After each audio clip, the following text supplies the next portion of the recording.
Hi, I'm Kate Richburg and welcome to Beaducation. Today I'm going to talk to you all about how to solder.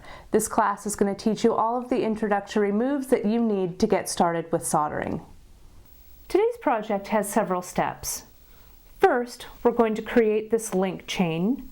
You're going to learn how to cut jump rings, solder them together, shape and texture them. You're going to learn how to create a bead that has some surface embellishment on it, as well as dangle it from a little head pin and use that to embellish your chain. And you're also going to learn how to solder a jump ring on to connect a ready-made clasp to the finished chain. Let's get started.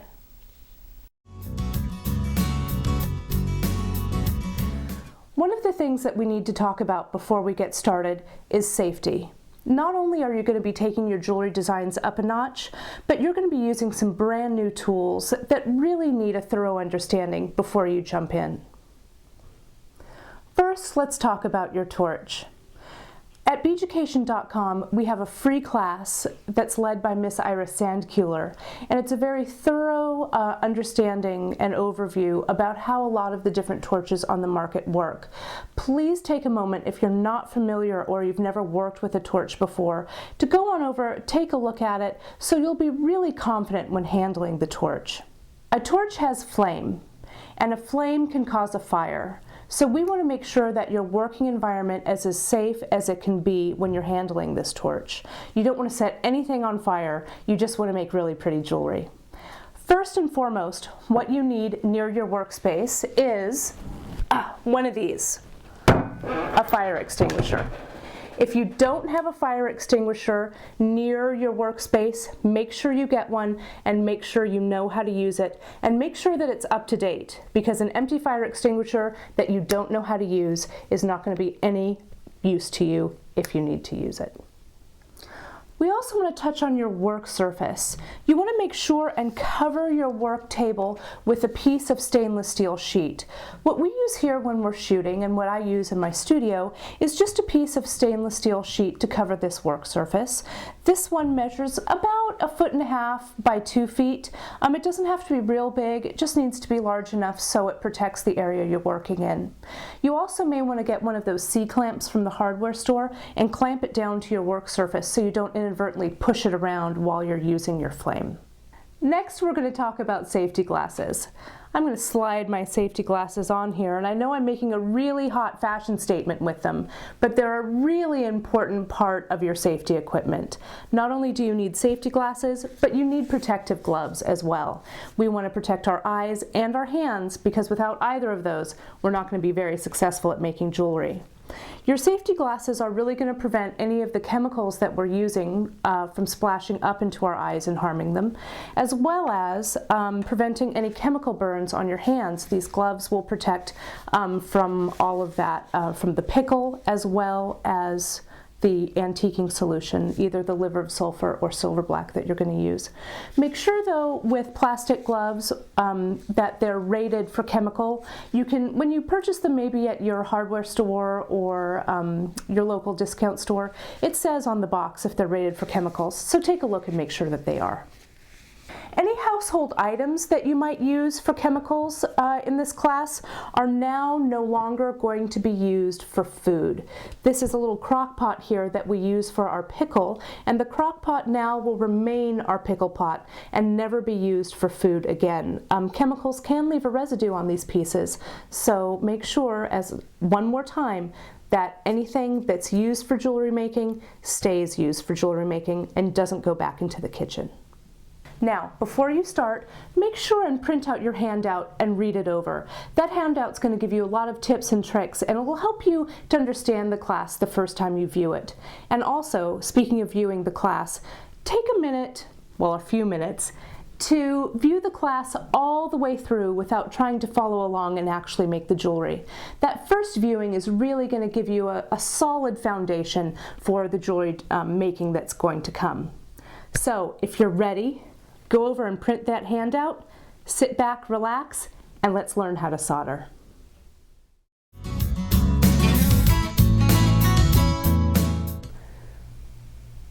For For this step, we're going to use some 18 gauge dead soft round wire. This is sterling silver wire. We need a 3/8 inch dowel and a flush cutter.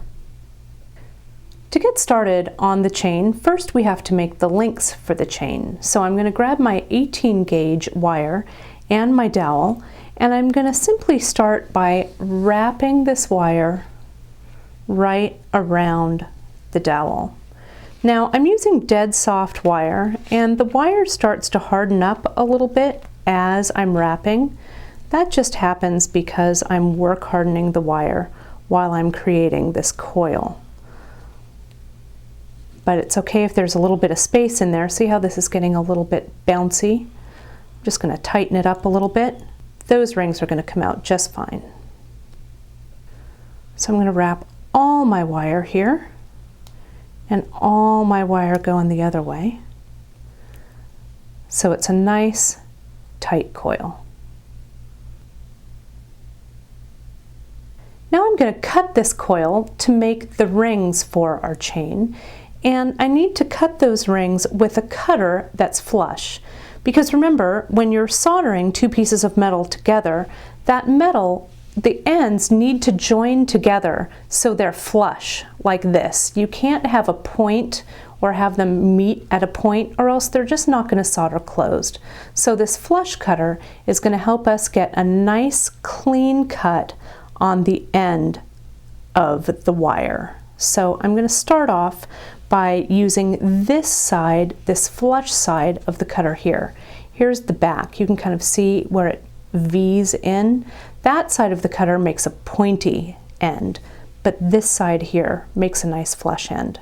So I'm going to start with my coil, and I'm going to come in and clip one of the ends away very carefully. You want to also make sure and control the end of your wire there. I'm putting my finger on it so it doesn't fly away too far. And I clip, and that's given me a nice flush cut. Now I'm going to flip my plier over so that this flush side is cutting the ring open over here. And I'm going to line it up, make sure that I have enough ring coming around this way here, and clip. Now you can see what I have here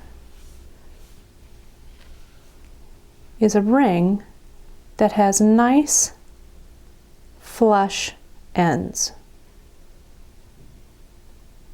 Now I'm going to cut a second ring. Can you see how this is where I left off with the wire? See how there's that little pinch there? There's a little point. Well, I need to cut that away before I clip off another ring. So I'm going to just cut the very tip of that off. You want to make sure also that your cutter is coming in nice and straight, not at an angle. And clip it away. Just a teeny little portion there. Now that this side is flush, I need to come in and cut the ring away. So let's flip the tool so the flush side is now facing out. Line it up and clip. Let's just do a couple more. When you're cutting these, you're going to get into a rhythm. So remember, you clip, flip, and cut. One last time.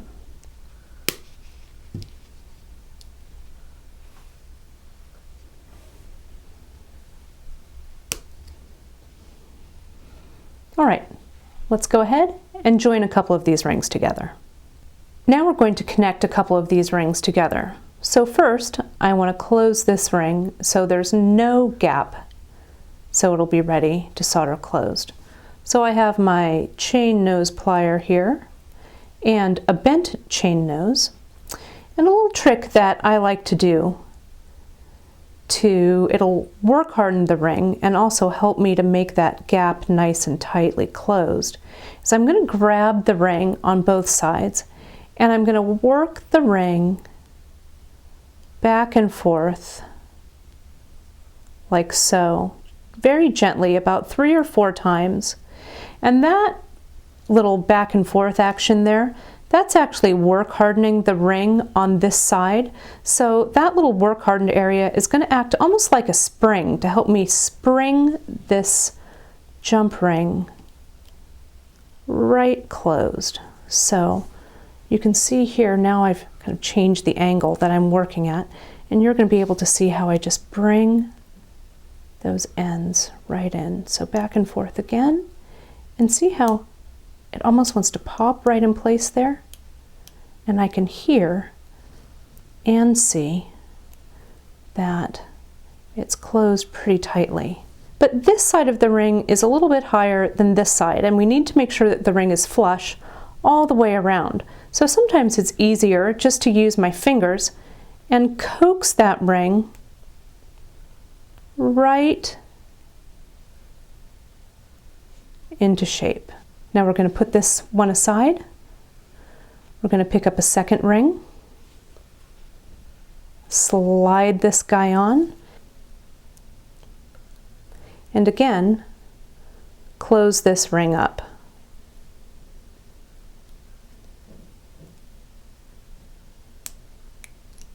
You can hear how it's touching.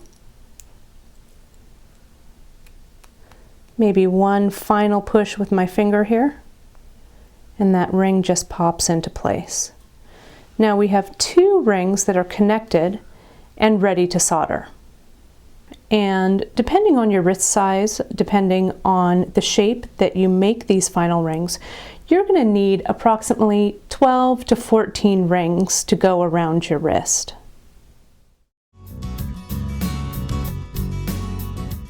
Now that we've cut our jump rings, we're ready to delve into the world of soldering.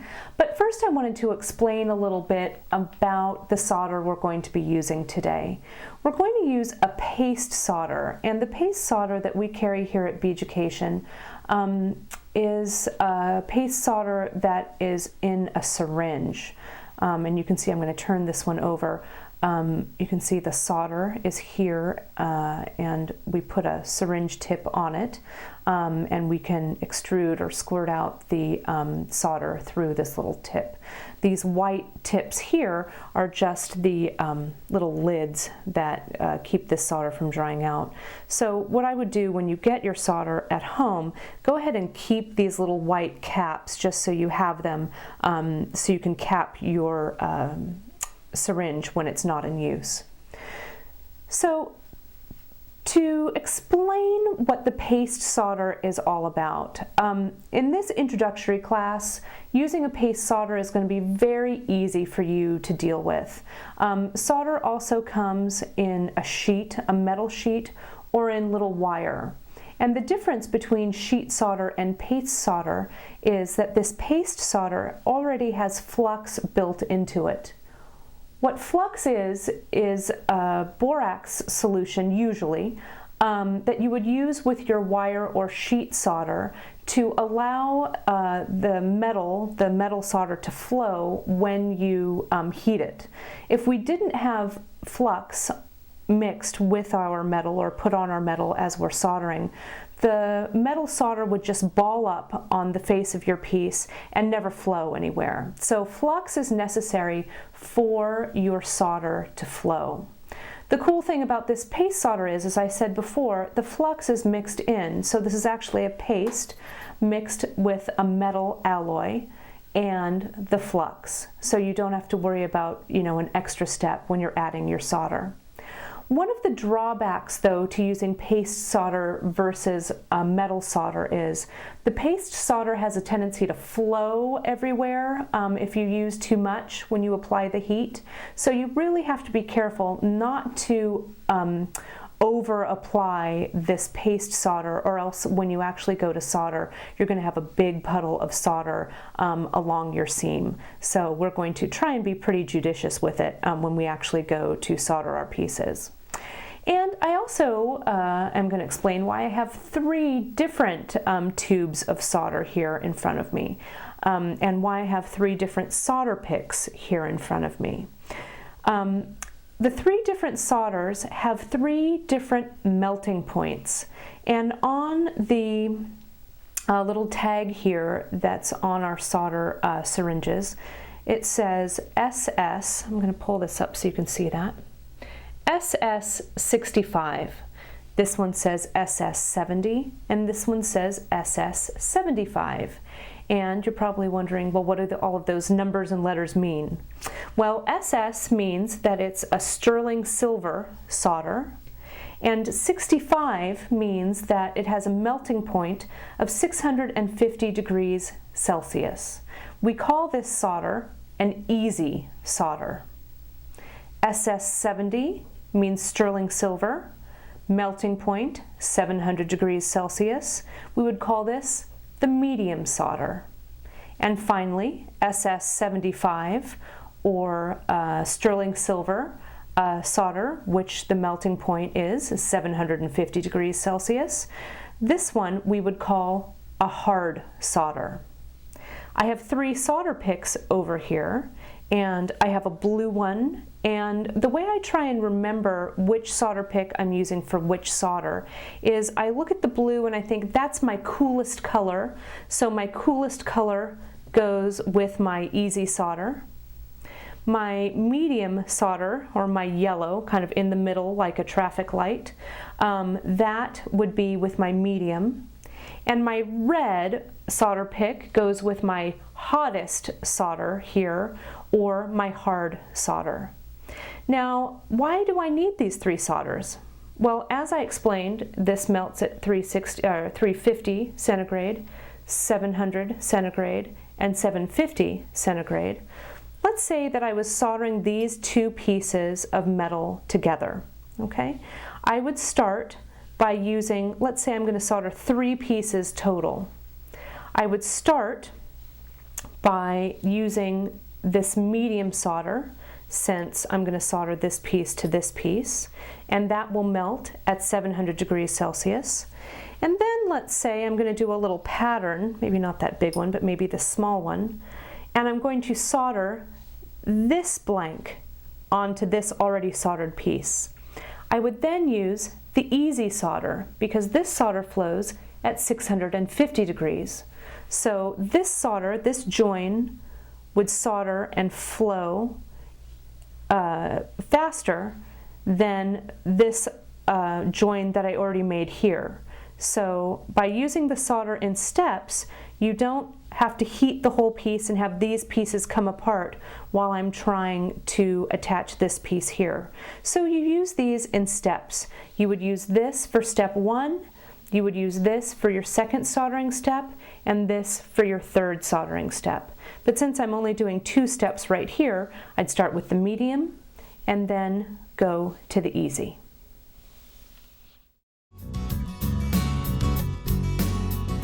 I've laid out the tools in front of me that we're going to need for our soldering step.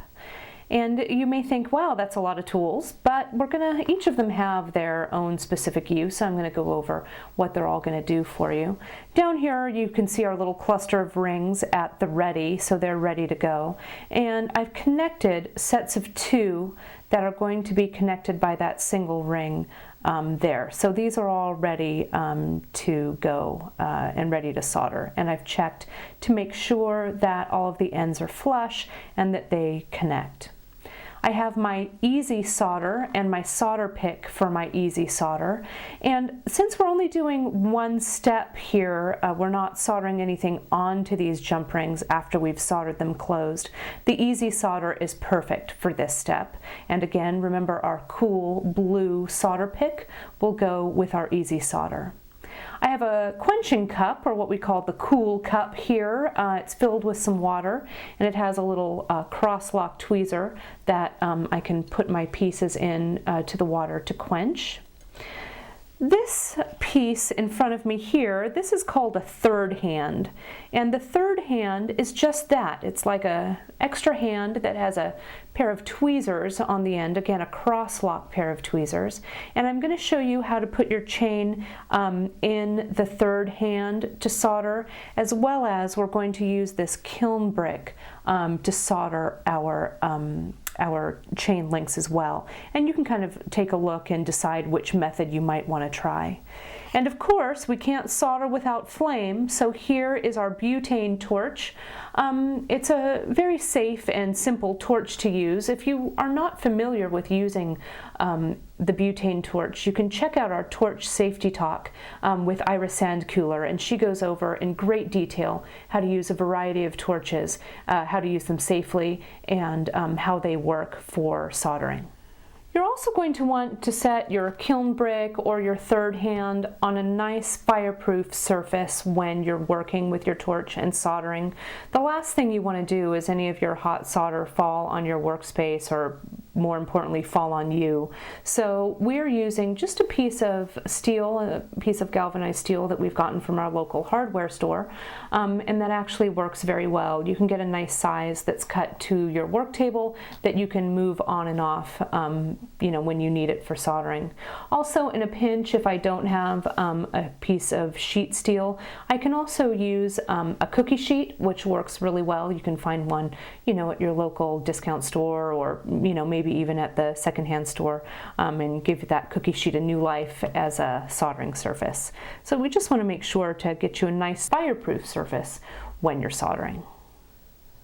I have two of the links to our chain laid out on our kiln brick, and my easy solder and my solder pick that matches the easy solder. Now, the way that I've laid these rings out, you can see one ring is connected to the other ring here, and it's difficult for you to see on camera, but the opening or the split in the ring is here and here. The main thing you want to think about when you're soldering a chain together, let's say that my join was right over here. Well, if I put my solder on that join and it solders closed, I'm going to solder these two rings together. So I want to make sure that my opening here in the ring is not touching any other place, just here on the kiln brick, so I don't accidentally solder it to my other ring. So again, my opening is here and there. So I'm going to take up my solder, and I'm going to squirt a little bit of the solder out right here onto my kiln brick. I don't need a whole lot, but it's a little bit easier to manipulate to put the solder on my rings using my solder pick. So I'm going to pick up a small amount, and again, it's hard for you to see that small amount, but can you see that's not very much on there at all? And I'm going to place it right on the join. I'm going to pick up another little bit of solder, place it right on the join.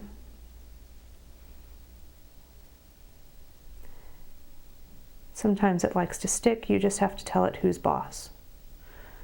Now remember, this paste solder likes to flow all over the place. So you really have to start to learn how much solder you need. And in the beginning, you're probably going to use too much solder, maybe too little solder, but you'll get the hang of it pretty quickly. So just hang in there, and practice really does make perfect with soldering. But what I want to also say about the actual application of the solder and how the solder works, you can see I've put the solder here on the ring here and here on this ring. Now, when I go to heat this solder up, solder follows the heat of the torch. So not only am I going to try and heat this ring really evenly, I'm also, when I see the solder flow, I'm going to take the tip of my torch and kind of sweep it over the joint here. So with the sweeping action of my torch flame, hopefully the solder is going to follow that sweeping action and fill the seam, which also I want to add to that. Make sure, like we talked earlier, that your rings come together so that they're flush and really tightly connected. If you have a little bit of a space in between your rings like this, and you think, well, you know what, I'm just going to fill that gap, I'm going to pack that gap in with solder and that'll take care of it. It actually won't. Solder will not fill the gap in a piece of metal. Your seams must be flush. So check your jump rings very carefully before you solder them, and if you see any little space in there, you've got to close that space up and make sure that the join is completely closed. All right, so I have 2 rings ready to go. Next, we're going to solder these closed. So we've adjusted the camera a little bit so you can really see the jump ring fairly close up. And if you'll notice, I just have a single jump ring on my soldering block or my kiln brick, because I want to talk to you about really what happens when the solder flows, and to take a look at the ring as we heat it up. We've also dimmed the lights here in the studio so you can see a little better about what's going on during the soldering process. So a couple of things that I want you to remember when we're soldering. This is 18 gauge wire, just to remind you. I'm going to get my pick in here a little bit so I can point. This is 18 gauge wire here that we're using. My solder is over here on the join. Now, if you have your 18 gauge wire at home, you can see that the wire is pretty thin, and the torch that I'm going to be using is pretty hot. So if I let the torch linger on any part of this ring as I'm using the torch to solder, it's going to melt right through this ring. And you may actually melt through a few rings yourself as you're trying to do this. So I really want you to pay attention to the color of the ring as you're soldering, and you know, how hot the ring is getting. And if you feel the ring is really starting to glow and get too hot, by then your solder should have flowed because this is such a small piece. But you can always pull your torch back a little bit to cool things off. And that is especially necessary if you're soldering larger pieces. This is such a small ring that it's actually going to solder pretty quickly. I'm firing up my torch here, and you can see the flame. I want to go to the tip of this blue flame, the very tip of the cone here. That's what I'm going to focus on our piece here as I'm soldering. So I'm going to move in one direction, and I'm a little further back than I need to be for the moment. Oh, and you can see how that solder jumped already?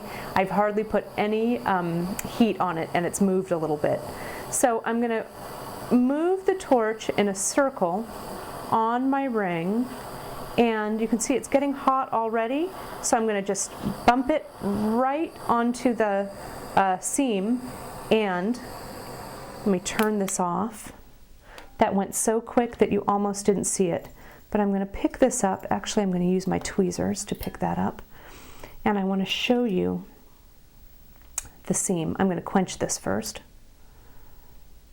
and let's take a look at the seam, what happened already. Now, since this is sterling silver, I see fire scale.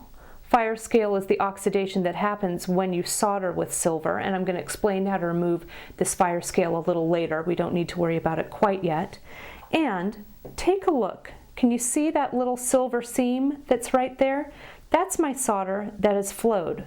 And you saw, we did that in real time. You saw how quickly that went. So with an 18 gauge, if I were using a heavier gauge wire, like maybe a 14 or a 12 gauge, it would take a little bit longer to flow.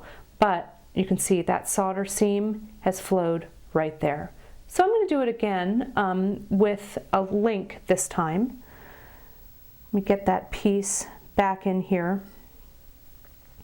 that we were demonstrating on earlier. And you can see the seam is on this side and on this side. That's fine. As long as they're not touching here and here, they'll solder and not solder together. So let's fire up that torch. And now I'm going to apply the heat. This is going to go fast, so you may have to watch this a couple of times. I'm going to point my flame. You can see I'm further back here. Once things get heated evenly, that solder just flowed on this one and flowed on that one. Now, I want to let me actually turn my torch off here first. There we go. I'm going to quench this over in my quenching bowl. And you also want to be careful, the surface of your kiln brick retains heat, so it's actually a little warm. So you want to be careful as you're picking up your rings. Solder join here, solder join here. Now, remember how I talked about how the solder likes to flow, flow everywhere with the paste solder. You can see it's flowed from this side to this side here. This one was I put a little less solder, so my join is a little, the solder didn't flow as much. But we'll take care of that also a little bit later. We'll address that. So now these two are soldered together. So now I have 3 rings. I want to show you, actually, now that we've been successful with soldering 3 of our rings, I'm going to actually show you what not to do when you're soldering. I'm going to linger my torch around on my ring, and we'll probably actually end up melting this ring, but you'll see kind of what not to do when you're soldering these rings. So let's pop on that torch. And I also want to mention, if I put my torch right on my piece really quickly, the solder is going to jump off. So you can see there isn't actually much solder left on this join because I just took my flame and put it right down. What you want to do is you want to slowly, from way back, introduce the heat to the ring, so that your solder doesn't jump off. And this is true for both paste solder and for sheet solder. I'm going to get in here, I'm going to really heat this ring. I've seen my solder flow, but let's say that I'm just so entranced with having my ring being soldered and I'm looking at it and going, is it soldered? And boom, all of a sudden you can see that the ring has melted. So we want to be careful. Once you see that little join flow, you're done. Take your torch out of there, let the ring cool for a moment, and go ahead and quench. I've put a couple of jump rings in our third hand tool to show you how that third hand also works for soldering. Some people prefer soldering on a flat surface. Some people prefer having their rings clamped in the tweezers of the third hand. The thing that you want to be careful about when you're soldering with the third hand, your pieces are kind of hanging out in the air here, so it's a little bit easier to melt your rings when you're using the third hand. But the more you practice, the better you're going to get at actually timing and seeing how hot your rings get. I like using the third hand, especially if I have a longer piece of chain, because you can just let the rest of your chain kind of hang off the end of the third hand and just work and solder each end, or each ring as you go along. So I'm going to add a little bit of easy solder onto that join. You can see it's a real small amount, and a little more easy solder on this bottom ring.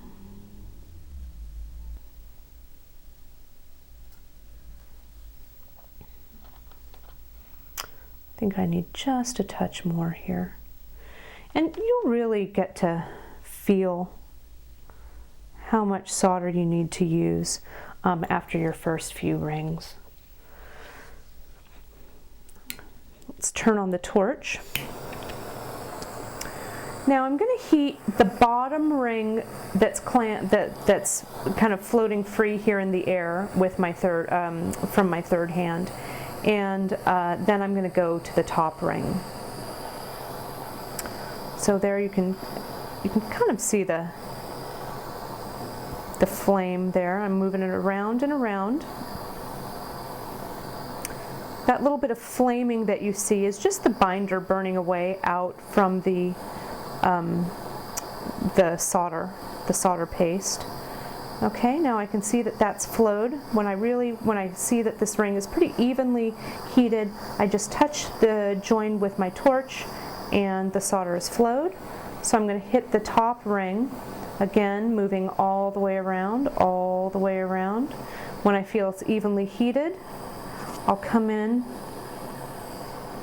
needs to heat just a touch more, come in and complete that solder. And that's all there is to working with the third hand. I've soldered all 14 of my rings together so they form a chain link. And I know what you're thinking. You're thinking, really? That's going to be a bracelet. Well, just hang in there with me. We've got a few more steps on this chain to do. You can see that I have some fire scale all along my chain. And the fire scale, as I talked about before, it wasn't so necessary to remove it with each ring that I soldered because we weren't soldering any rings on top of other rings. When we do our soldered bead next, we're going to have to remove the fire scale in between our soldering steps. But for now, what happens next with this piece, I'm going to throw this chain into our pickle pot, and we're going to remove the fire scale, and then we're going to shape these rings, hammer them, give them a little more texture, so it looks a little more like a piece of jewelry. So here's the setup that we need to pickle our chain. On my hands, I'm wearing a lovely pair of rubber gloves, but you want to be really careful when you're using the pickle, as this pickle is actually an acid. So it's very important to protect your hands and your eyes. I'm going to put on my safety glasses right now so we can actually work with the pickle, and I don't need to worry about it splashing in my eyes. So you can see, here's the pickle, the granular acid. Here's the can of an unopened pickle. This particular brand is called Sparex. Sparex works very well for all types of non-ferrous metals, which include sterling silver, copper, and brass. All of those pickle the exact same way. We also have a little crock pot here. This is just a small little crock pot that you could get from any discount store, or we also actually sell pickle pots here at Beaducation.com. But the crock pot, you want to make sure we use a crock pot to heat our Sparex or our pickle, which works, it makes the pickle work the best when it's heated a little bit. And you can also store your pickle in this crock pot. You don't actually have to dump it out every time you use it. What I do is I actually have a cookie sheet with little sides that's dedicated to holding my crock pot. And whenever I'm ready to use it, I just have my pickle solution inside. I just plug it into the wall and let it heat for a few minutes, and then I'm ready to go. The other thing that's extremely necessary when you are pickling is to use a pair of copper tongs. Now, the copper tongs help you take pieces in and out of the pickle pot. What you don't want to use is anything that is a stainless steel tweezer, like the one that comes with your cool cup. If you put a pair of stainless steel tweezers into the pickle pot, it's going to actually render the pickle useless, and it won't actually remove any of the fire scale that you need it to clean. So basically how the pickle works is I'm going to pour just a little of our granulated pickle into cold water. We don't want to pour it into hot water because it may splash. And again, remember, this is acid, so we want to be very careful not to splash any of the acid solution out onto you or onto your work surface. So I'm just going to add a little bit here. This is really, the quantity or the ratio is about an 8-to-1 ratio. I've filled this crock pot up about a third of the way, or a little bit more than maybe around a cup of water. And I've put in about an eighth of a cup of the granulated pickle. Now I'm going to stir it up just a little bit here with my copper tongs. You can see it'll start to dissolve, but it'll really start to dissolve when you plug this in and heat it up. I have my crock pot with my pickle that is heated. I have a bowl of water here that I'm going to rinse my piece after it's pickled. We've got our all-important copper tongs, and here's the chain that we soldered previously. Now I'm going to pickle the chain, putting it in the crock pot.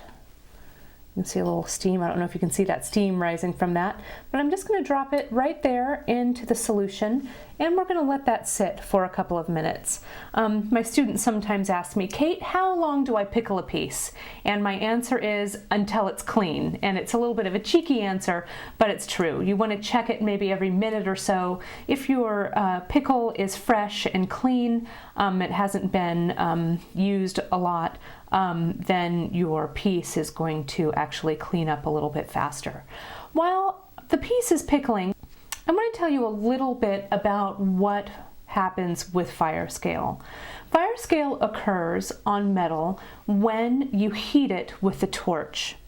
Sterling silver, like the wire that we used earlier, is an alloy of sterling, of fine silver, and of copper. It's 92.5% silver and 7.5% copper.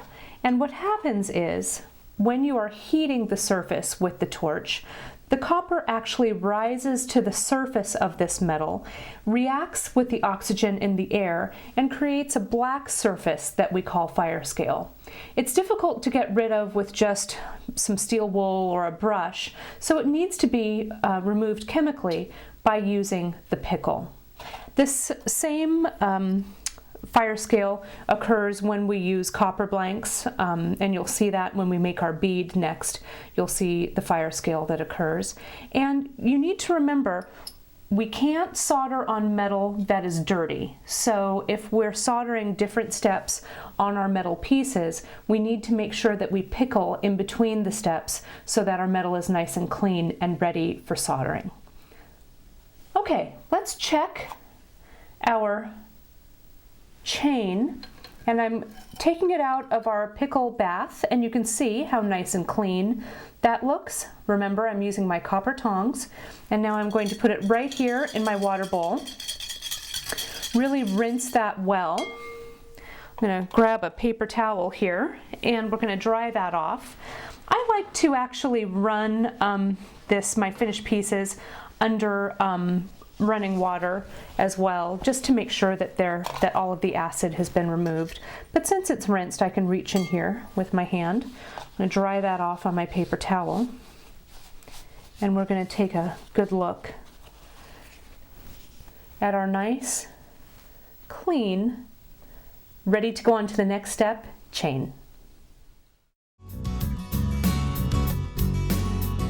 The tools that we're going to need for this segment of shaping and texturing the chain are some long round nose pliers, our bench block, our riveting hammer, though we're not going to be riveting, we're actually going to be texturing with the back of this tool.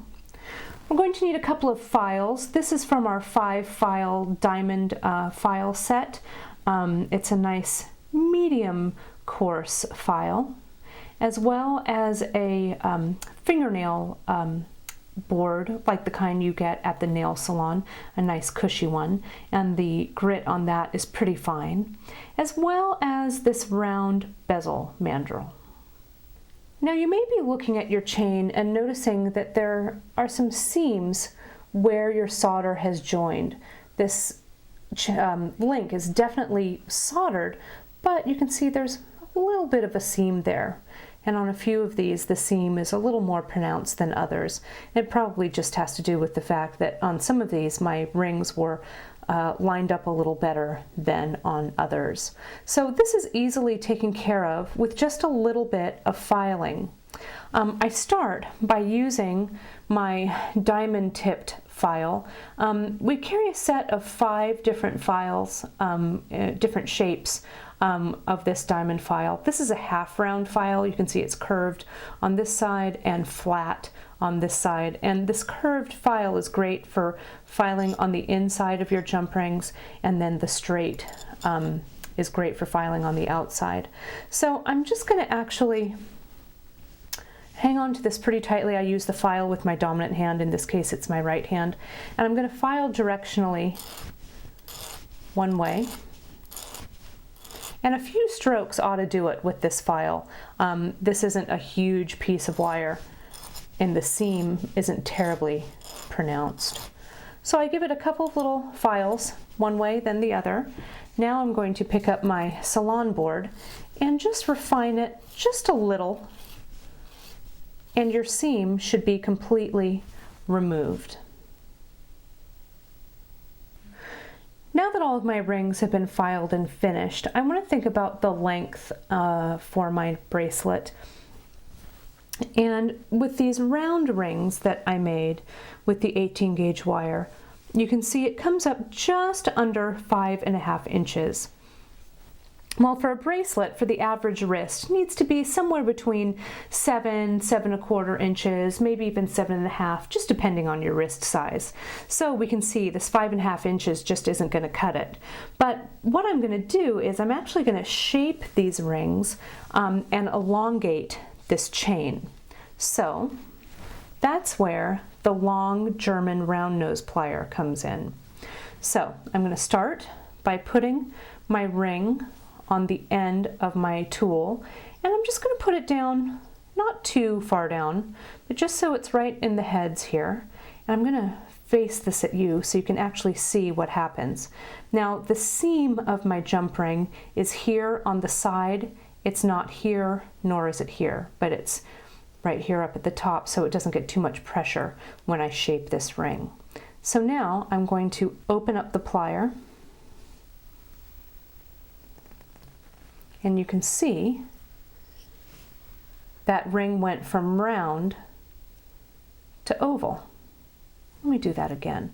I'm going to first try elongating every other ring. And this step will really tell you, you can see my little seam there. It looks a little bent, but it should be pretty well soldered. So I'm just going to straighten that out using my flat nose plier. So you can see 2 ovals, 1 round. I'll continue shaping my loops. And I think this is a really great trick to shape your rings. The round rings I think are nice on your bracelet, but I think it's interesting to kind of mix your shapes up. Again, just a little further down from the tips. Pull it, see how I'm pulling it out this way? Pull it out, go to your next ring, move that join over a bit, pull it out. And remember, this wire, it's fairly strong since it is sterling silver and not fine silver. If you're used to fusing, this will seem a little bit tougher when you make these rings. Pull it out. And so far it looks like my solder joins are holding together. Okay. So for my first pass at shaping my rings, you can see some are oval and some are round. Now if I want to make that oval a little more pronounced, I'm going to come in. I like to use my bent chain nose for this actually, but you can use any flat plier that you might have. I'm going to come in and squeeze the link just a little more so my oval is a little more pronounced. I'm going to take that on each of these oval rings. So now that I've shaped all of the lengths I've wanted to shape, you can see that the length comes out to about 6.5 inches, which is going to be about right because by the time I add my clasp, another ring for the closure, I'm going to be somewhere in the neighborhood of probably about 7.25 inches. If you feel like your bracelet needs to be any shorter or any longer, you can simply just cut jump rings away or solder a few more of the rings on the end. So to make this chain a little more interesting, to have a little more texture to it, I'm going to use my riveting hammer, and I'm going to use this pointy end of my riveting hammer. Now you can use, if you have, depends on the type of hammer that you have at home, you can use a lot of different types of hammers to add some texture. I like using this end of the riveting hammer because it has a nice kind of sharp end right here that I think gives kind of an interesting texture to chain links. So I'm just going to start at the end. I'm here with my bench block, and I'm just going to lightly tap across the link, and you can see I have to hang my link, the rest of my chain, off the side of my bench block. If I had it here, this piece wouldn't really be able to lay that flat. So I actually hang it right here off the edge, and I'm going to give it some good taps.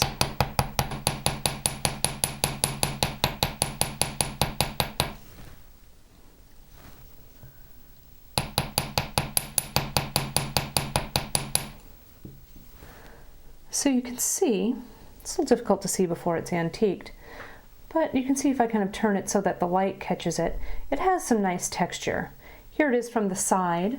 So comparing that to this link is actually thinned out and has thickened here along the front and the back with a little bit of the texture.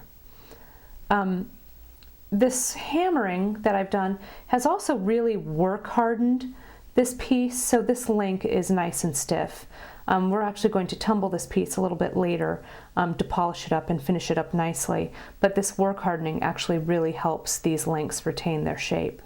I also wanted to mention all of this hammering, you're going to hammer right on the seam that you soldered here, and this action will also tell you whether or not you've done a good job soldering, because as you strike it with the hammer, if your seam pops open, what I would do is I would simply just give it a little file on both ends, go ahead and put some more paste solder on this, and return it to your kiln brick and just solder it closed again. And you're going to need to pickle it again, of course, but resoldering a link if it pops open shouldn't be any big deal. Now that all of my long oval chain links have been hammered, I want to add a little bit of interest or texture to these round links as well. I have 3 tools in front of me. This is a texturing hammer, and you can see the texture actually on the face of the hammer. They're little diamonds. They're kind of hard to see, but you can see it's a little diamond texture there, so that when you pound those flat rings, it's going to give it a little bit of texture. If you are a little more of a purist and want a nice smooth ring, you can use your chasing hammer, which has a nice flat surface when you go to hammer. So you'll just actually flatten out your ring a little bit without actually texturing it. And I have, this is actually a bezel mandrel, a mandrel used for making bezels for setting stones. But since these rings are so small, it fits on the bezel mandrel for hammering pretty well. So I'm going to slide this on, and I'll start by using my chasing hammer. Now the chasing hammer is smooth, so it's going to make this ring smooth. So I'm just going to tap it around the outside, turn the ring,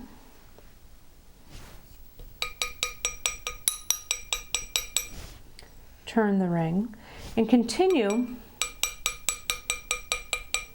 with that tapping and turning motion until my ring has a little more shape to it, until it's a little more hammered. Now what I can also do, if I wanted it to have texture, I could do that same hammering action, only with the hammer that has the textured head.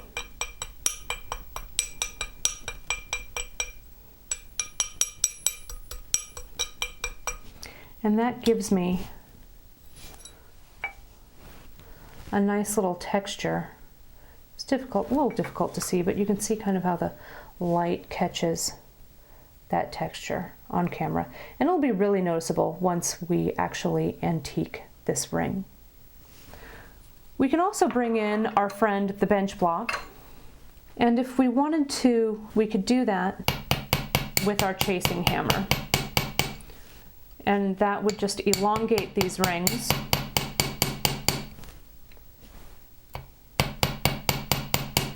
and give them a nice design. So you can see it's a little more flattened. That one's a little more round. So choose however you'd like to shape your links. Go ahead and shape the rest of those, and we're going to move on to our next step. I've laid out my chain that I've been working on here, and you can remember our little ovals that we made earlier. I've elongated them even more, just to give it a little more of a hand-wrought look. And you can see that hammering these round loops flat and elongating those ovals, we're at about 6 3/4 inches. So from that 5.5 inch chain, we've really made this quite a bit longer. I did want to point out my oval links here. This is one that I haven't completely ovaled yet, and I want to show you that one little extra step that I did to make this ring closed up a little bit more. Okay, here's my last link that I haven't closed up all the way or elongated all the way.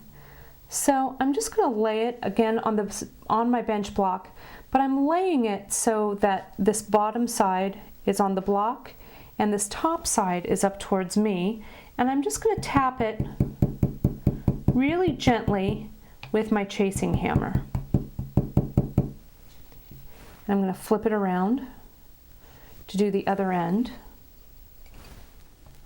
Get a good grip on that. I'm going to repeat that one more time. Because remember, anytime that you're hammering jewelry, especially chain that's this delicate, we don't want to go full force with it and, misshape it. We just want to give it some gentle taps to coax the metal into place. And one more time on this side. If you feel like your loop has bowed up or down a little bit, you can give it a little bit of a tap on both sides just to flatten it out. You won't take your texture out that you put in earlier. So now you can see that loop is much more elongated, and it's a good contrast, I think, to these round loops. So next, we're going to antique and tumble this chain. I'm going to antique our sterling silver chain using liver of sulfur. I have some warm water in this little Tupperware dish that I've reserved just for this purpose. Once you use liver of sulfur or any antiquing solution, in a dish that was originally meant for food, it's no longer destined for food. It's now permanently going to be used for the antiquing solution. So I have about, I'd say maybe a 1/4 cup of warm water. So I'm just going to mix, you don't need much of the liver of sulfur. I'm actually going to use the lid here to mix it. I'm going to pour a little bit in the lid, maybe that's about a 1/4 teaspoon or so of liver of sulfur. I'm going to drop it in to my water, put the lid back on the jar, because you don't want this to tip over, or your studio or your living room or wherever you're doing this is going to really smell, because even though this isn't smell-o-vision TV, liver of sulfur is pretty stinky. So I'm going to put this bottle aside. And you want to make sure that you do this on a surface that is absorbent and that you can throw away at a later date. You don't want to get the liver of sulfur on yourself or on your clothes. Again, notice how I'm wearing gloves for this step. And I'm just moving it around to mix it. You can see the color, if it's really a bright orange, you may want to add a little more water to it. It doesn't need to be a super concentrated solution. So now I'm going to get my chain. I'm going to drop it into my liver of sulfur solution, and you can see already that the chain is starting to turn dark. Now with liver of sulfur, as it antiques, it goes through several color changes. So I'm actually going to pull this out using my gloved hand. If I wasn't wearing gloves, I would not stick my hands in the liver of sulfur solution. I would use, what I like to use actually is is a plastic fork, because then I can just dump the plastic fork when I'm finished using it. I'm going to dip this in my rinsing bath just really quickly, and I want to show you the color that I've gotten by just having my liver of sulfur in that solution for a short period of time. And you can see in my gloved hand, it's kind of a golden color. And this is a nice color, especially if you're working with precious metal clay. It gives it kind of a nice burnished, kind of goldy antique color. But we're going to keep going with this, so I'm going to drop it back in and let it go for a few more minutes. And we'll check it as it becomes a little darker. So after about 3 or 4 minutes in the liver of sulfur, you can see as I pull this out, its chain's gotten pretty dark, so I'm going to rinse it really well. Again, I would rinse it in my rinsing bowl and then go take it under the running water to really make sure that all of the antiquing solution is removed. So here's my antiqued and dried off piece of chain. Now, I left this in the liver of sulfur for only about 3 or 4 minutes or so. What I like about the liver of sulfur is that it gives kind of an interesting color patina. It's mostly dark, but it has a few little almost golden spots, kind of a blue-purple spots on it. And I really like that, the way that antiquing looks on this handmade chain. You have a few choices now about this chain. You could leave it just as is if you like a really dark look, but what I'm going to do is I'm going to take a little bit of this antiquing off using these Pro Polish pads. Now this Pro Polish pad is a foamy pad that has a little bit of a tooth on it. You can feel that it's has a little bit of an abrasion on it, and it's also impregnated with a polishing compound, so it's just perfect for taking off a little bit of antiquing. So I'm going to start by just wiping my Pro Polish pad just a little, because I don't want to remove too much. You can see already just those few little swipes have removed just some of the antiquing. I'm going to flip it over, swipe, swipe, and swipe. Now, I like my pieces to look fairly dimensional, so I'll leave sometimes the inside of this chain a little bit darker. I might swipe it here on the outside of the chain a little bit to remove a little more of the antiquing. But you can see when I hold it next to one of the rings that hasn't been antiqued, see if I can show you that here, you can see where my texture was that I put in with my riveting hammer, and you can see of course it's a lot brighter than the rest of my antiqued chain. So after I remove as much of the original antiquing from this piece with my Pro Polish pad, I'm going to put it in the tumbler for about 20 minutes to a half hour. That's going to burnish, shine the piece up a little bit more. It's also going to work harden the wire links so they're nice and stiff, so my chain won't become misshapen. And it's also going to take care of any little nicks or rough spots that I might have put into the links, either with the hammer or if my seam maybe has a little bit of roughness that I didn't get with the file earlier. It's going to fix all of those little rough spots. So 20 minutes, a half hour, even up to an hour would be great for this chain. For more tips on using the tumbler, go to our free tips corner on Beaducation.com and check out the link to using the tumbler. It'll tell you everything you need to know. So while our chain is in the tumbler, we're going to make the bead that's going to hang from the chain to add a little adornment to it.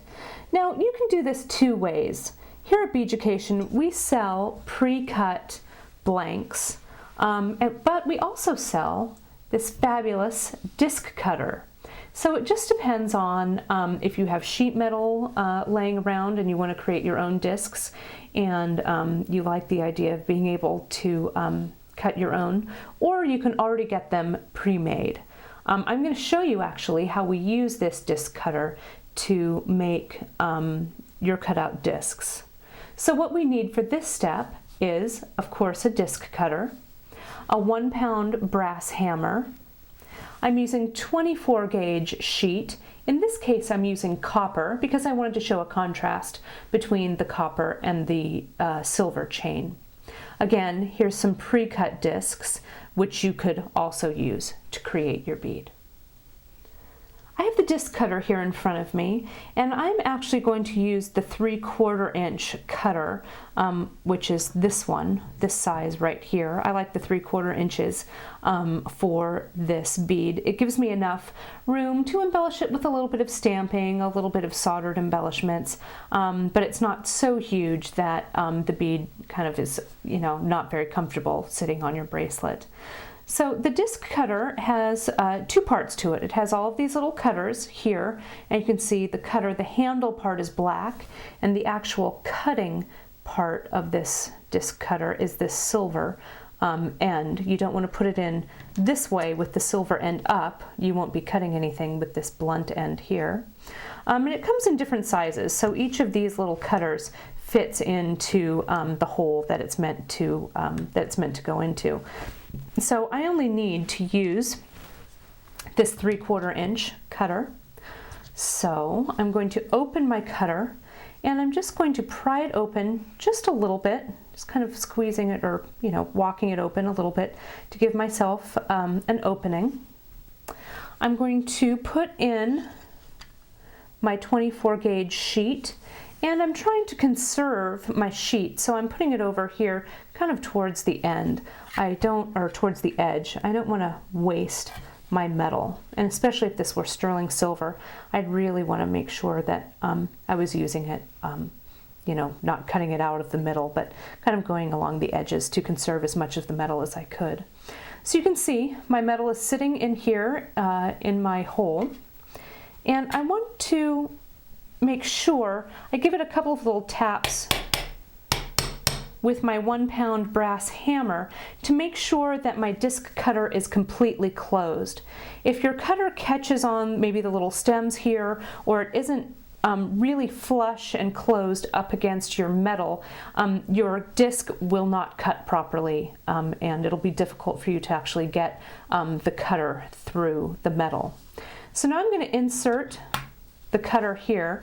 This is going to be a little loud, so bear with me. What's going to happen is, with my brass hammer, I'm going to strike the top of this cutter, and I'll feel it go through after a few strikes of the hammer. This is 24 gauge metal, so it's fairly thin. It's not going to take too much muscle to break through it. Okay, here we go.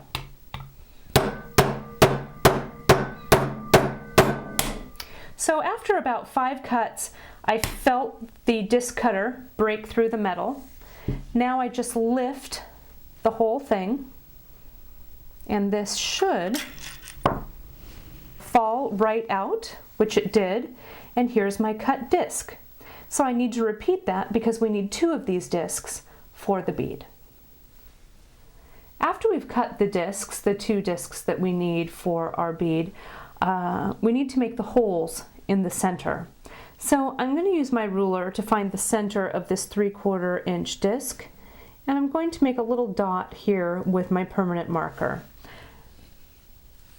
There's my dot, you can see. Now I'm not going to worry about this one yet, because I'm actually going to use this disc after the hole is punched to measure for the center of this disc.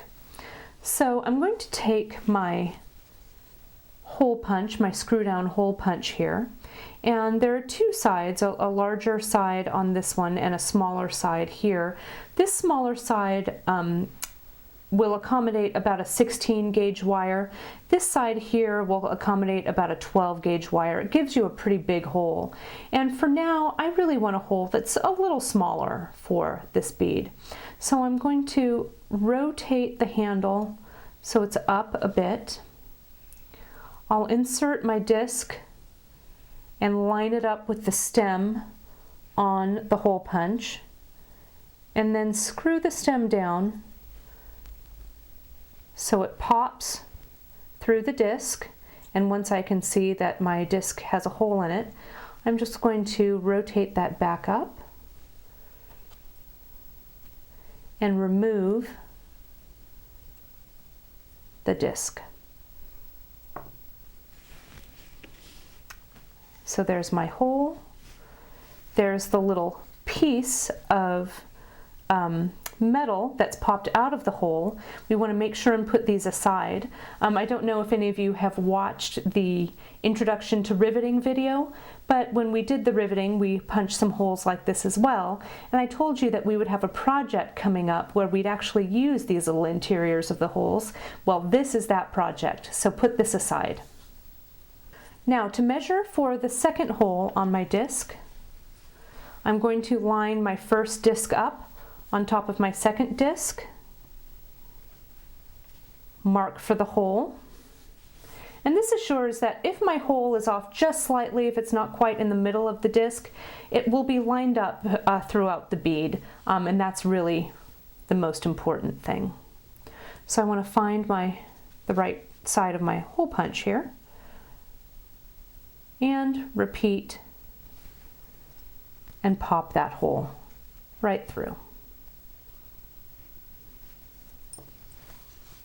So we have 2 discs that are ready to go. Now that we've put holes in both of our halves of the beads, I've done a little bit of pre-design work here to show you.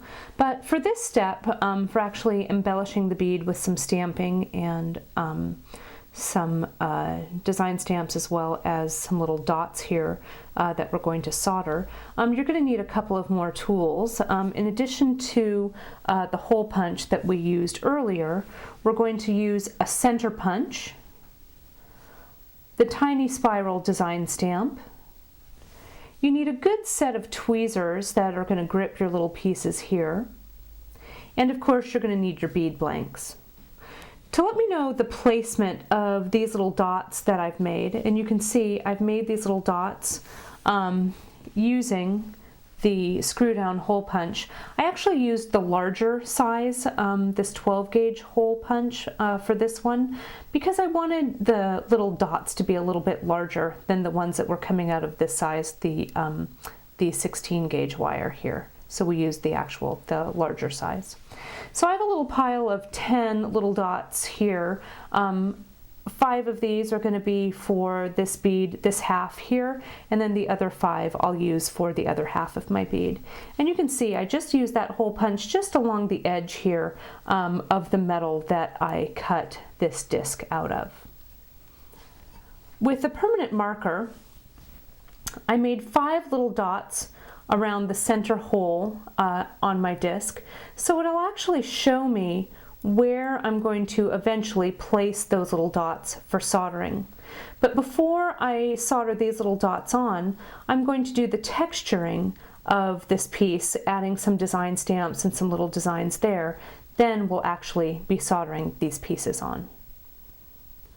So now I'm ready to add some design stamps to this bead blank.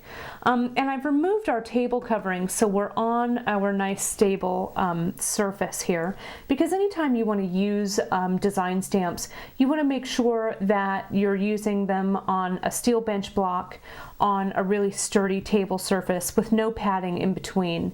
If you do have padding in between, you're going to get a bounce back with the image of the design stamp, and it's not going to look very pretty.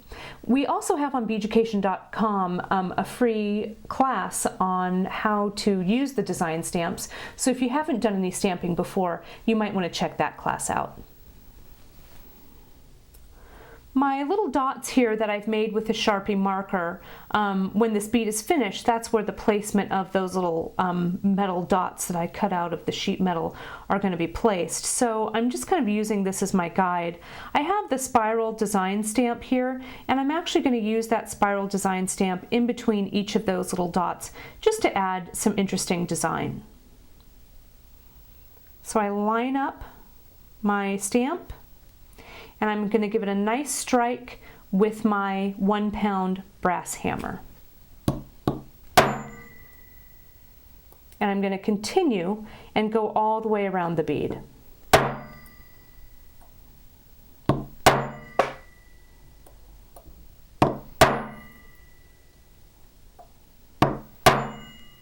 It's a little noisy, but you can see all my little stamps are in between all of my dots.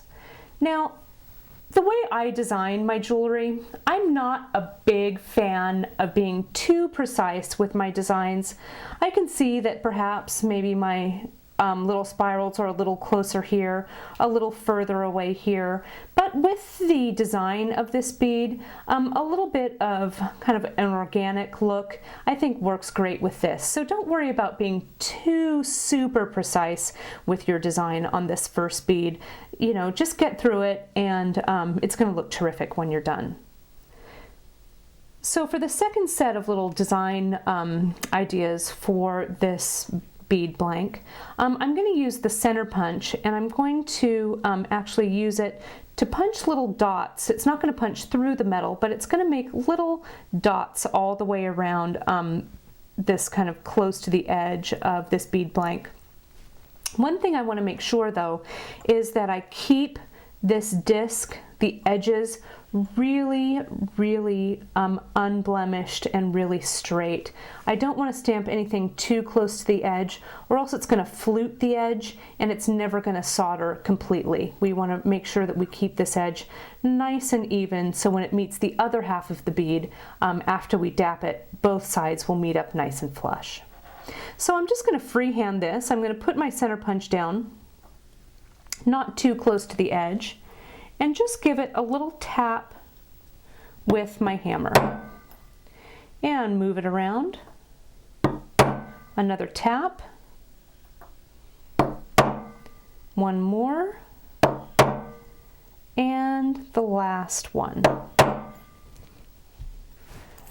So for my embellishments, you'll be able to see my little dots where the little soldered pieces are going to go, the little dots I used with the center punch, and my nice little spirals. So now that I have stamped all my little embellishments on both of these bead blanks, I've used my Pro Polish pad to remove the Sharpie marks where my little metal dots are going to go, because our surface needs to be perfectly clean for soldering, and we don't want that Sharpie mark to impede our soldering success in any way. So before we actually dome these halves to create the bead, we're going to solder the little dots right on. So the last step in my embellishing is that we need to solder our little dots onto our blanks for our beads. For this step, I'm going to be using some medium solder for this step.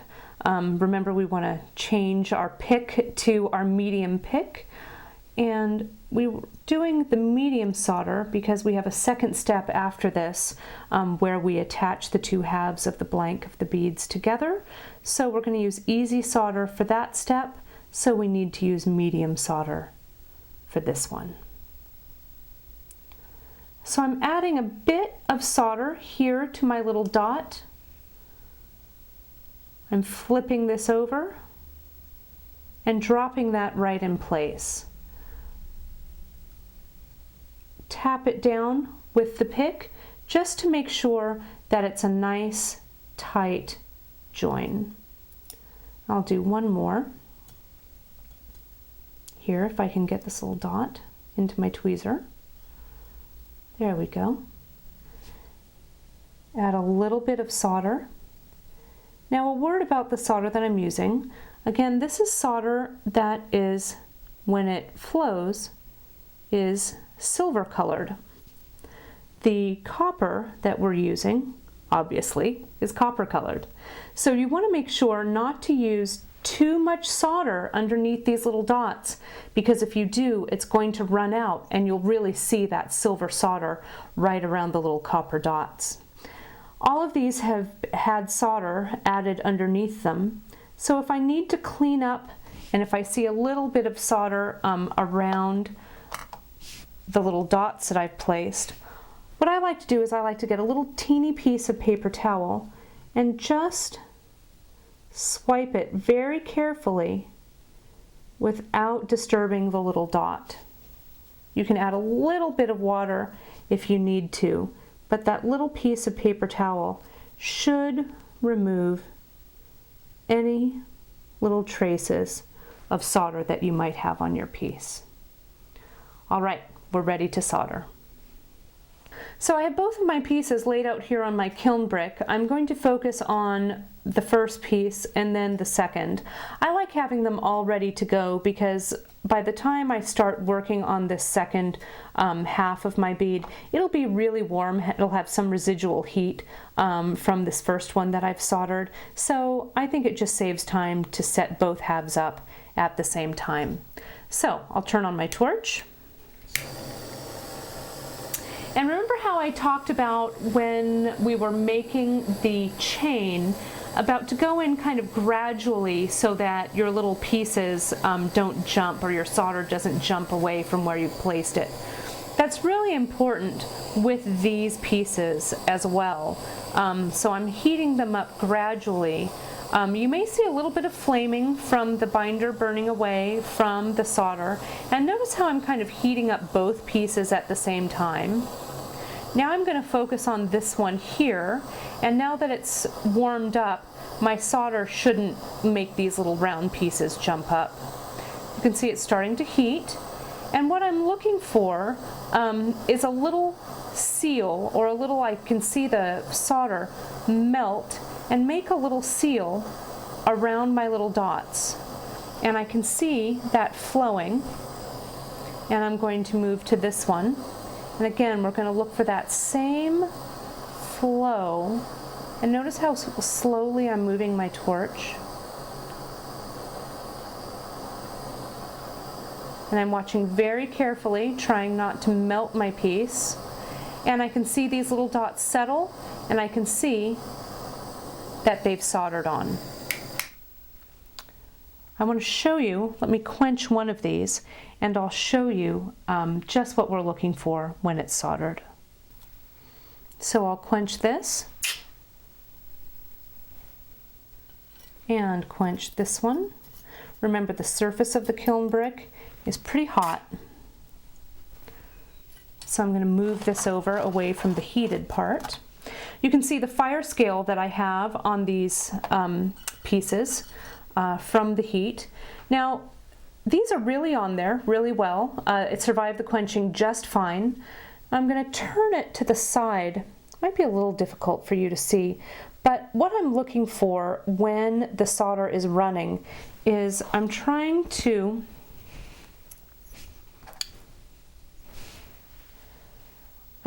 see that this little connection between the dot and the surface of my blank has been sealed.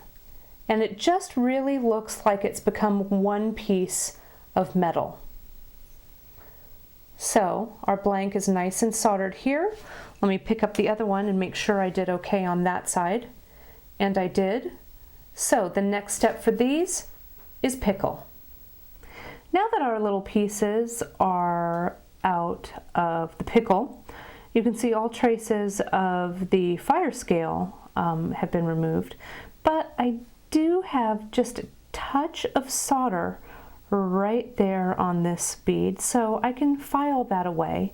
I'm going to actually use my salon board here to do some of the filing, and I'm just going to get right in there with the edge of my file, and with a little bit of work, just go slowly, you'll be able to remove any traces of solder. And the cool thing about a salon board is if you need a little skinny strip here of the board, you can use some heavy-duty household scissors to cut a little piece out of this file, and you'll be able to get it exactly where you need it. So just continue to file wherever you might see a little bit of extra solder.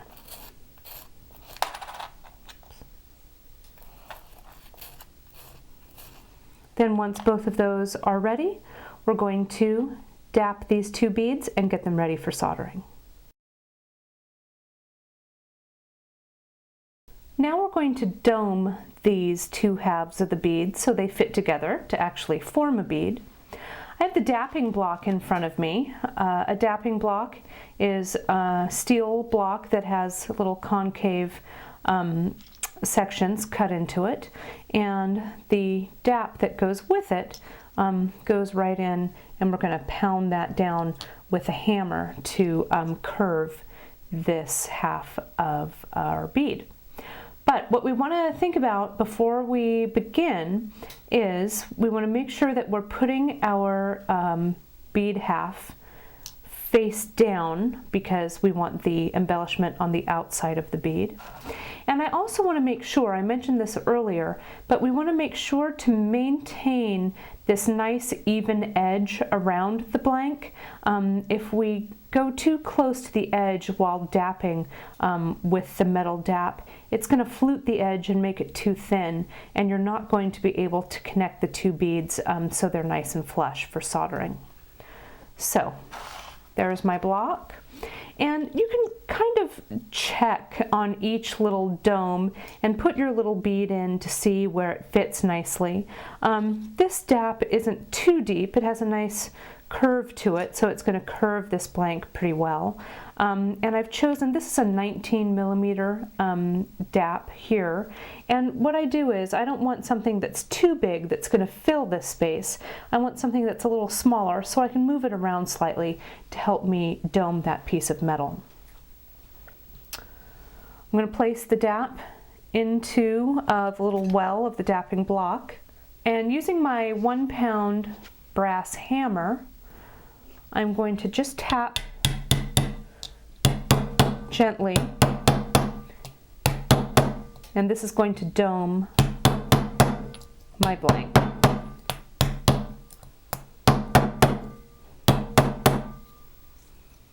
Now I'm not tapping too hard, so I haven't lost any of the texture. My little dots are still there, all of my stamping is still there, and you can see the edges are still nice and even. We're going to repeat that step with the second blank. And on our website, you can certainly find all of these tools on our website, but under our free tips corner, we also have a tip on how to use the dapping block if you need further instruction. So place the dap in and gently dome the bead.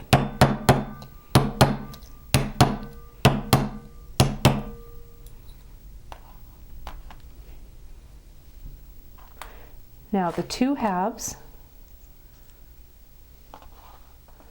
of my bead should come together in one unbroken seam.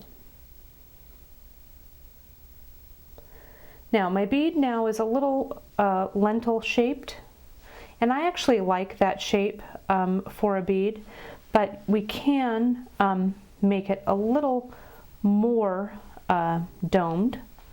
We can repeat that step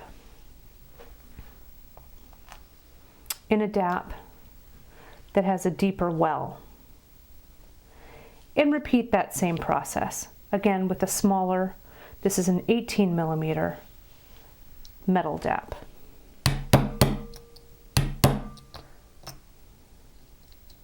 Give it a few taps.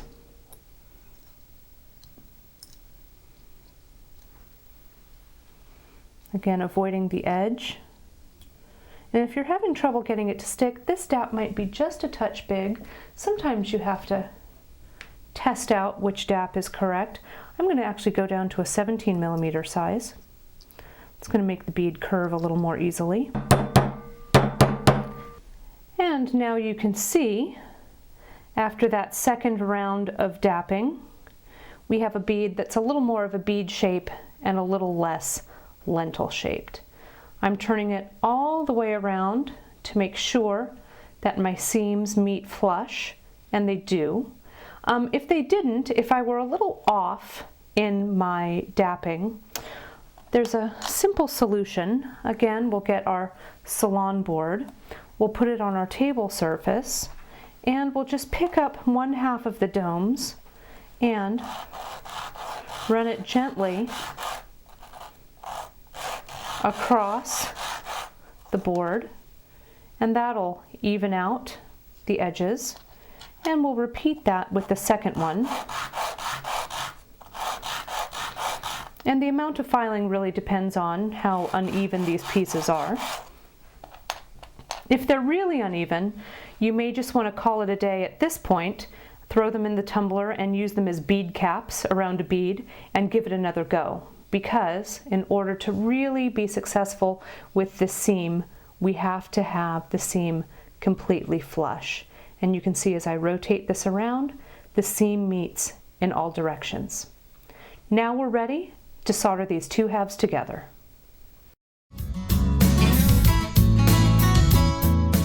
Now I've taken my easy solder and I've placed it in a fairly unbroken line right around the interior of the bottom of this bead.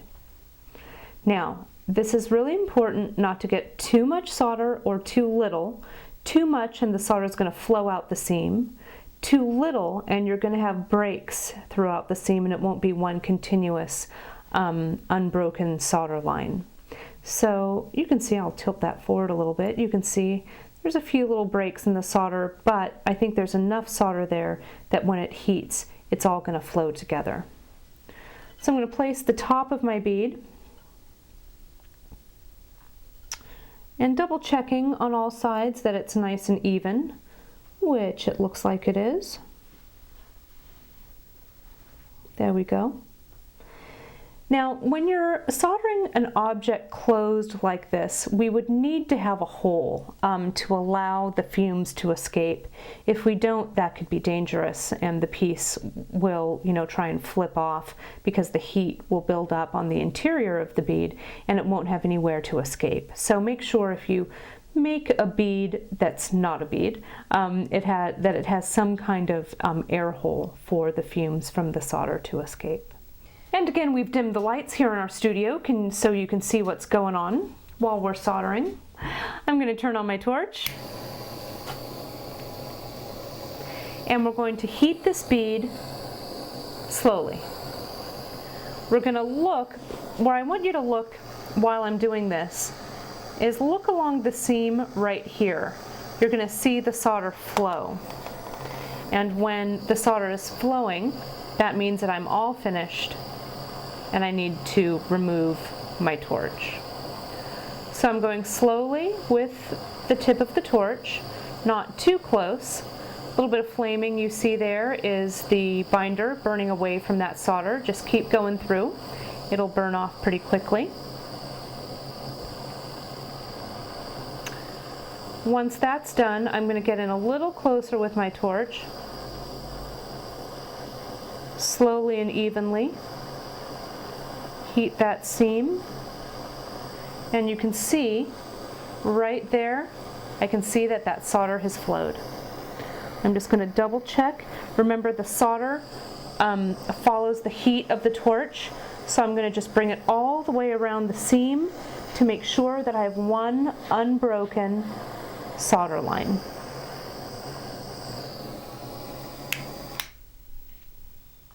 I'm going to let it cool for a moment and then I'll quench. Now that my bead has been soldered together and I've quenched the piece, you can see I still have my fire scale on here, but I'll take a file to the seam around the sides of the beads, around the side of the bead, just to make it nice and even, and that will also help me just to check if my seam has been soldered all the way around. Now I can still see the line of where I soldered this bead together, and you can continue to file that line until that line disappears. I actually think the line adds kind of an interesting textural touch to this piece, so I'm not going to file the whole line away. But you can see this file is eating through that fire scale. But once I've filed this piece pretty well, and I can come back in after I pickle it, but I just want an initial pass just to make sure that I've soldered the whole bead together. So now it's ready for the pickle, And we're almost ready to complete our bracelet. I've antiqued the bead, so it's ready to be shined up. But it's a pretty heavy antiquing on the bead, so instead of using the Pro Polish pad like we used on the chain, I'm going to use some steel wool. You can also use a steel brush. We sell those online at our Beaducation.com website. But I also like the steel wool because it can really get into all of the little nooks and crannies of this bead. You want to make sure that your bead is completely dry before you attack it with the steel wool, because steel and water equals rust, and we don't want any rust on our finished bead. So I'm going to just start by rubbing my steel wool right on the bead, and depending on how antique looking or how rustic looking you want this piece to be is how much of the antiquing patina you'll remove. Again, I'm also going to tumble this piece for a little bit, and it will remove some of the antiquing as well.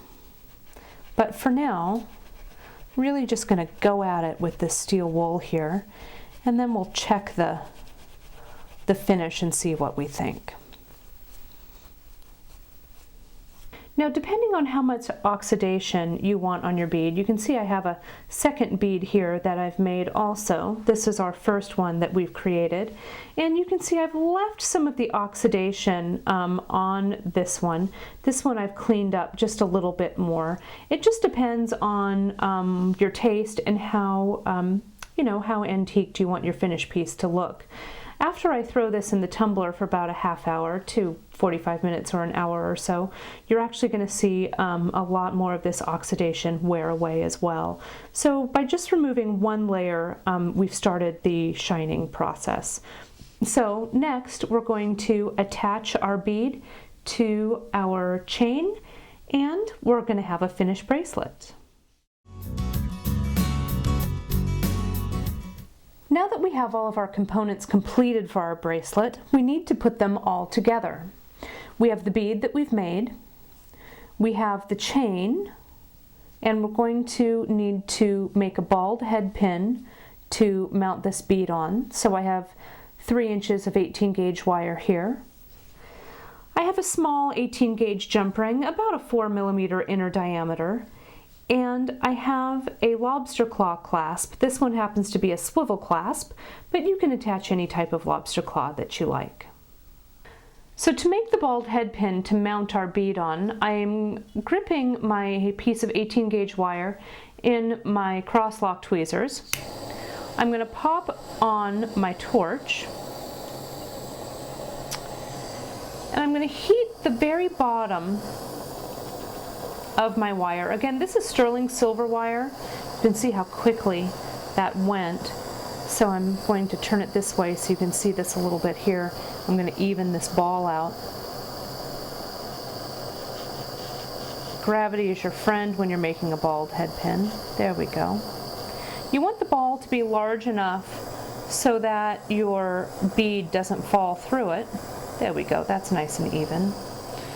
We have a terrific class on how to make bald head pins as well, but you can see essentially I've held my piece of wire and positioned my torch right underneath the wire so that the ball just walks up. You don't want to make it too, I'm trying to make my ball a little bit larger here, you don't want gravity to pull that ball away too much or else it's going to drip on down, and if that happens, what I do is I just kind of lay it down if it's getting too thin. I lay it right here on my kiln brick and walk that ball up just a little bit so it attaches nicely. So I made a pretty big ball on the end of this pin, but that seems to work for me. I'm going to throw this into the pickle, and we're going to move on to soldering the chain. Now I'm ready to solder my clasp on. So I'm going to put just a touch of the easy solder right on the join. Now this soldering step is going to be a little trickier because we've got our lobster claw clasp on already. So I'm going to very carefully come in with my torch, heat up very quickly, and as soon as I see that solder flow, I'm done. I don't want to focus my torch at all on this clasp over here. I want to keep this as pristine as I can. So I'm going to come in and heat with my torch.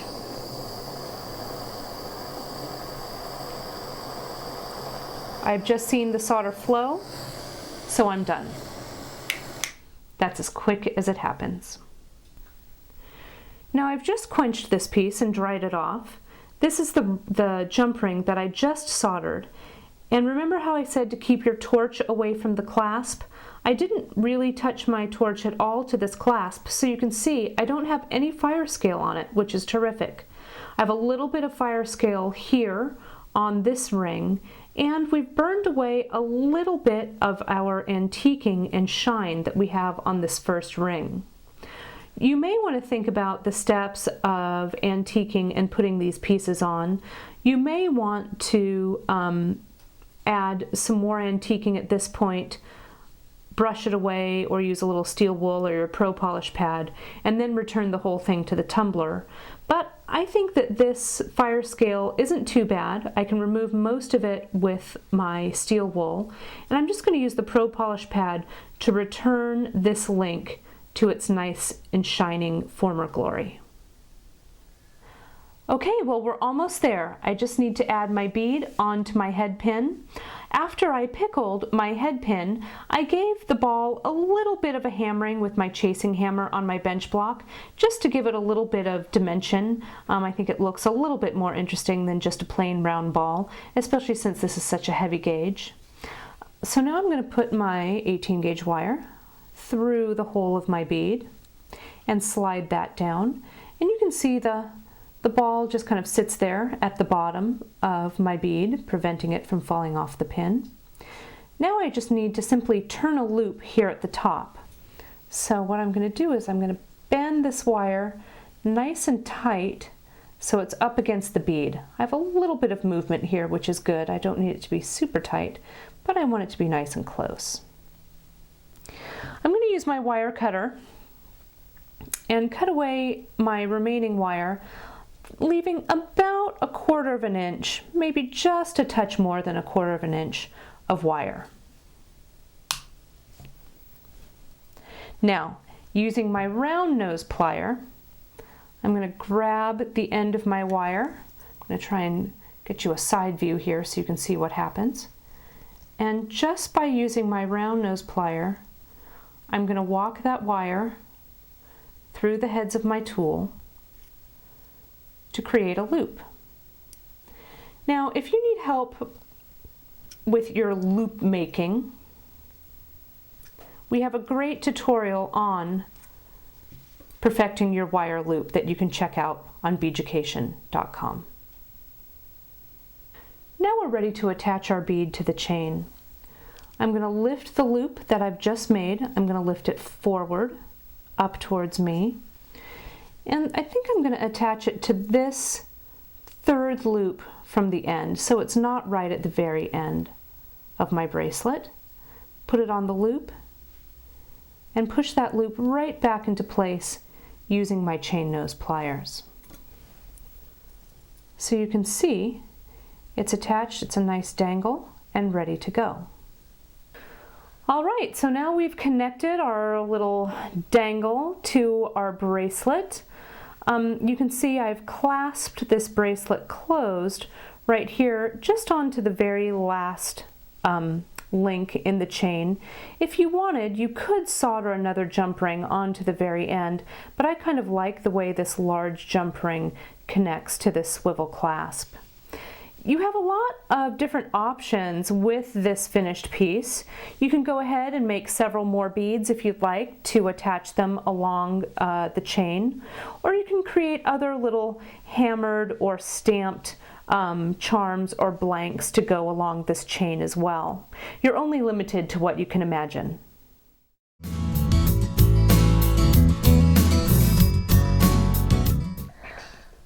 Okay. So you've learned how to solder. As I remove my gloves, reflect and bask in your soldering glory. I'm sure you did a great job. And if you have any questions, just let us know. Drop us a line here at Beaducation.com. And this is just the beginning of your metalsmithing journey. We're here to help you along the way. So drop us a line, and we'll see you soon. Thanks for coming.